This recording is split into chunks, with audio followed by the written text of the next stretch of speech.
The marathon continues, you feel me? I'm saying, rest in peace, Nipsey Hussle. My condolences to his family still. This is the real Nipsey Hussle's story. I did the final hours of his death yesterday, so I decided to do this today. You know what I'm saying?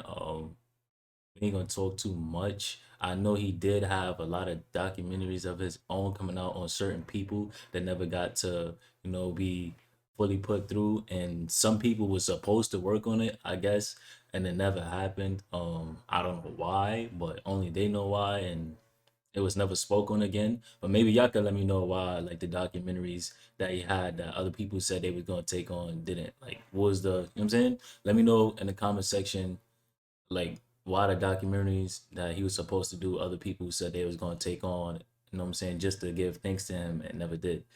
With that being said, we're gonna get shit into the video. It's your boy Nipsey Hussle right here live and direct on Slauson with the Slauson boys. Hottest shit on the street.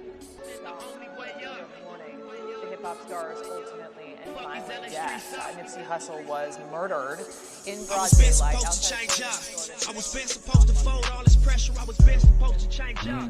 Nigga, what would I look like? I niggas got beat up, stomped out, fucked over in the back of these buildings all the way down to Hyde Park.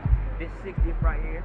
This where the enemies ain't gonna come. They not gonna want no funk on this block. You feel me?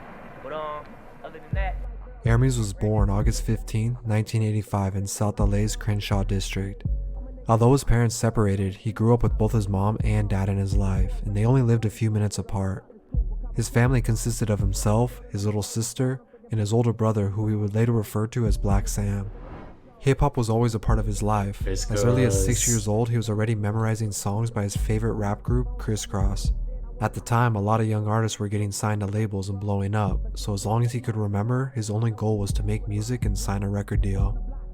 As a child, he was already writing his first rhymes, expecting that this would happen to him too, and when it didn't, he decided to give up. I thought I was gonna be like a young artist signed when I was a little kid.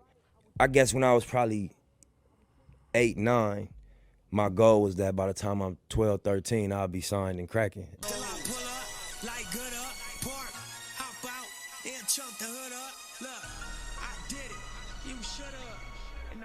Growing up, his older brother Sam was always a huge influence on him. He looked up to him. As he grew into his teens and saw how Sam hustled for different streams of money, this motivated him to go get it as well.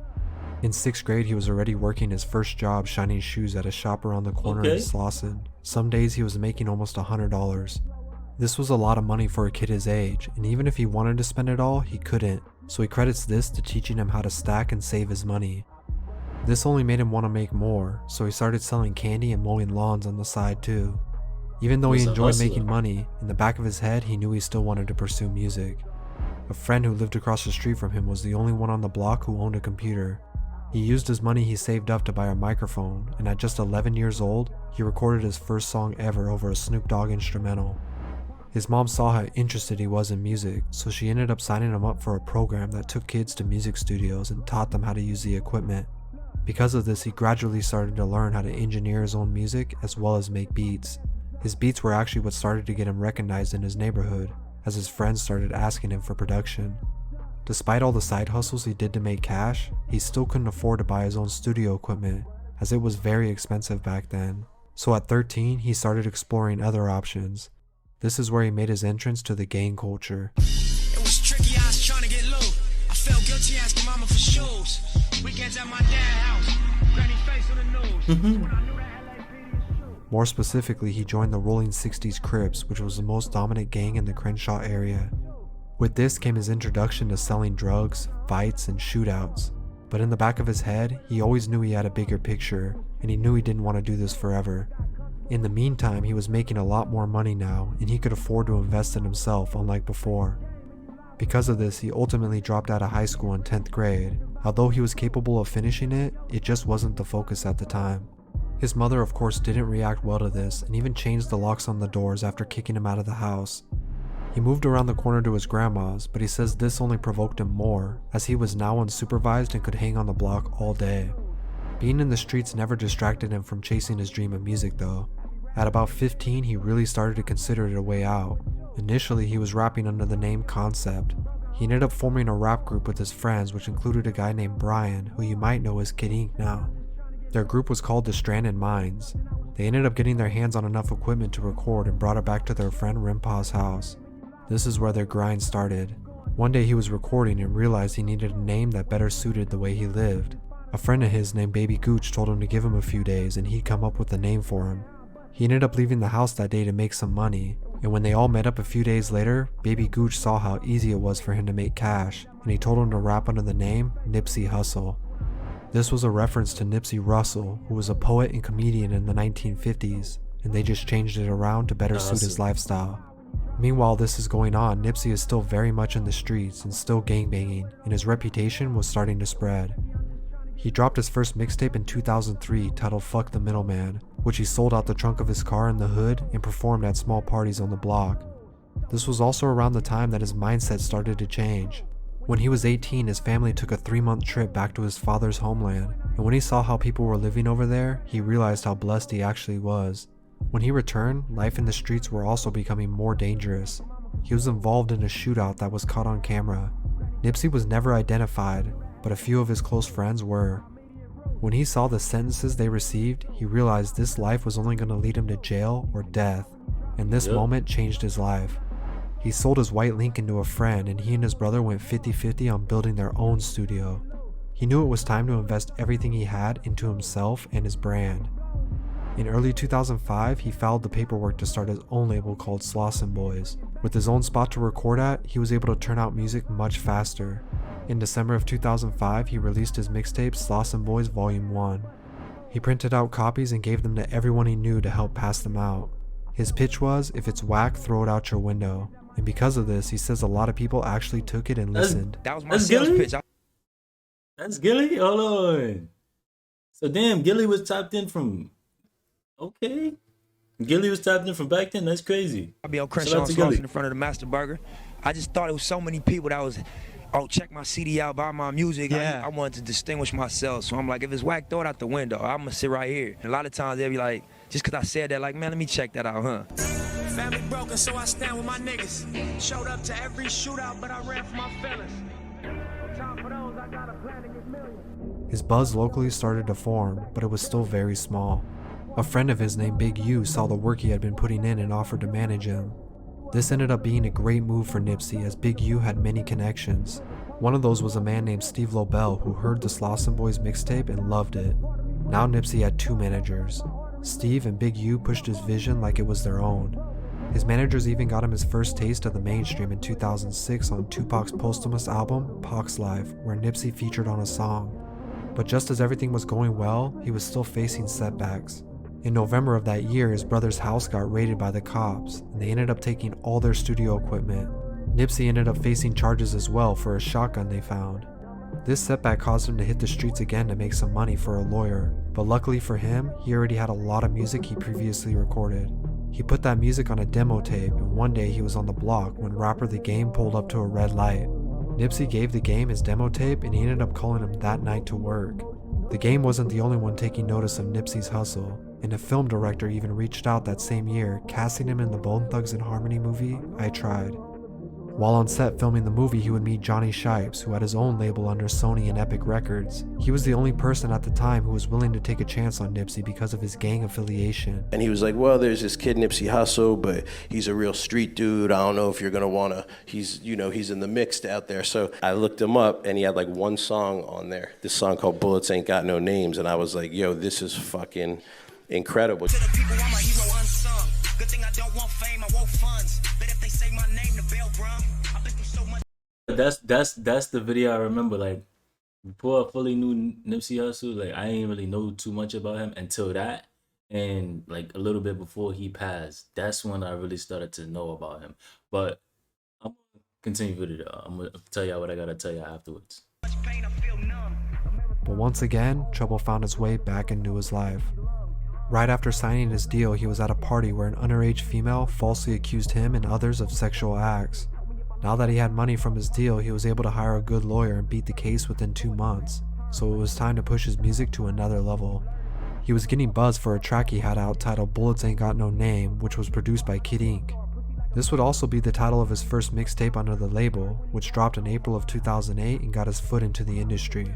Now other West Coast rappers like Game and Snoop Dogg started co-signing his movement and made songs with him.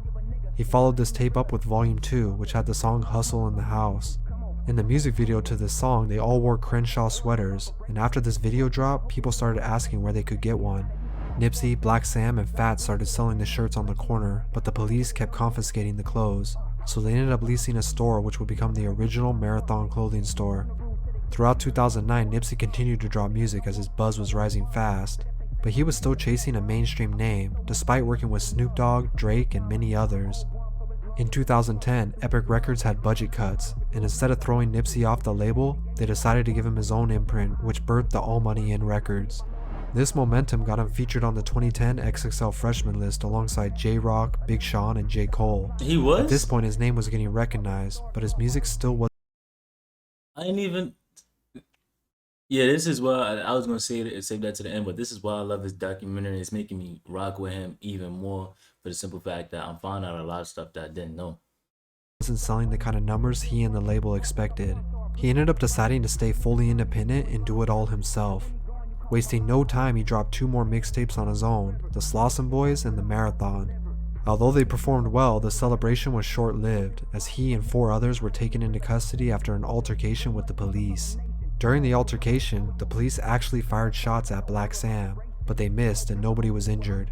All 5 were arrested, and Black Sam ended up going away for a few years, resulting in them losing the clothing store for a while, but Nipsey was making moves on the outside. He released his Marathon Continues tape, which did very well and re-entered his name in the LA music scene. One thing about Nipsey that made him stand out was his business mindset. So although his career was going well, it was often that he would buy or open up new businesses like Fatburger, a cell phone shop, and a hair store all in his neighborhood. But he also did this with his music and made hip-hop history with it. In 2013, he announced the release of his newest mixtape, Crenshaw, but this was unlike any release we've Bro, I did not know about him. Yeah, I must have been asleep under a rock or something because I really did not know about him. ever seen. He stated he would only produce 1,000 copies and sell them for $100 each. Initially, he received backlash from just about everyone for this idea, as it sounded crazy, but he was ready to prove everyone wrong. I can put you on a pedestal and motivate you on a different level too. I need your energy for what I'm going through. You can balance me and I can balance you. Just 1 month later, he opened up a pop-up shop in LA for the release of the tape. He sold every copy that same night, with Jay-Z even buying 100 of them. This was also his first project to break the Billboard 100 and peaked at number 63. For the next few years, Nipsey was touring the world and building his brand. He released a few tapes, but he started to shift his energy toward building his other businesses up. In 2017, he opened up more stores, including a seafood market, the World on Wheels roller rink, and officially reopened his clothing store once again. But he had a surprise up his sleeve. Almost 15 years after his first mixtape, he finally announced his debut album, Victory Lap. In February of 2018, Victory Lap was released and hit number 4 on the Billboard. It sold 53,000 copies its first week and got him nominated for a Grammy. In addition, 2 singles from his album would go gold, giving him his first ever plaque What I looked like Amber Rose boy had ass. on the wall. Things were going extremely well, momentum was high, and he was finally getting the recognition he deserved all over the US, not just LA. He collabed with Puma, invested in multiple apps, and even bought the entire plaza that his Marathon store was connected to. Damn. This was a huge accomplishment for him, as he said this was the same plaza he used to hustle by, and now he owned it legally. The space and created the Marathon store, but then we just bought the building recently. So You bought the building. yeah, we bought the whole building. Yeah. His single Racks in the Middle with Roddy Ricch dropped and was his highest peaking song to date. Things were looking better than ever for Nipsey. But on March 31st, 2019, Nipsey woke up and headed to the clothing store to help out a friend who was just released from prison and give him some free clothes. He was hanging out and taking pictures with fans like a normal day. At 2:52 p.m. he tweeted, "Having strong enemies is a blessing." But unknowingly, this would be the last thing he said on social media. It's a huge loss for the rap and hip hop community. He wasn't, just a rapper. Grammy-nominated rapper Nipsey Hussle shot and killed outside his own clothing store in Los Angeles. Gun violence has taken the life of Los Angeles rapper Nipsey Hussle. No matter happy or sad, good or bad, people gon' talk about it. Just minutes later, a man walked up to Nipsey and a few others outside their store and opened fire. Nipsey was shot in the leg, stomach, and back of his head before the gunman ran off. It was hard for many to believe that he was gunned down in the same neighborhood he had worked over a decade to make a better place. The support for Nipsey's passing reached farther than just the hip-hop community, as he represented a lot more than just his music. That was Nipsey Hussle's last day with us, but before his passing, he ensured everyone understood that the marathon would continue. Best thing to do for a person is to inspire. That's the Man, best currency. I just want to say rest in peace to Nipsey Hussle. Definitely motivation from seeing this. My condolences to his family, you know, and it's crazy that the kids gotta, his kids gotta grow up without a father now, and it's just crazy. But it's good though, because like this documentary is good because I know like way more about him now than I did before. So it makes me appreciate, you know, like the role he played before he left, you know, before he left this earth type shit. That being said, I appreciate y'all for the love and support. Love is love, and I'm gonna catch y'all in the next video.